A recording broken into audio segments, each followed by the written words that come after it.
சட்டென்று குனிந்து அந்த பாம்பை கையில் எடுத்தவன் அதை அவள் மீது போட, பயத்தில் அவனை இறுக்கமாக கட்டிக்கொண்டு தன் மீது நெளிவது என்ன என்று கூட பாராது கூச்சலிட ஆரம்பித்தவளின் வாயை மூடியவன், முதல்ல கண்ணை திறந்து பாரு என்றான்.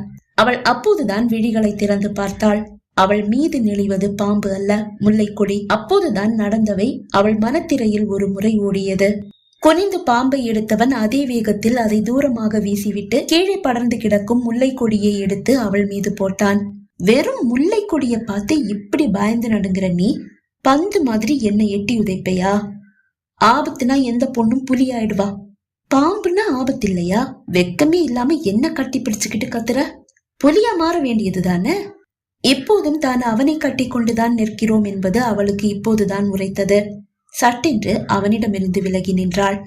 அவன் மனம் அதை விரும்பவில்லை. ஏதோ தன் உயிரே அவளோடு செல்வது போல் உணர்ந்தான்.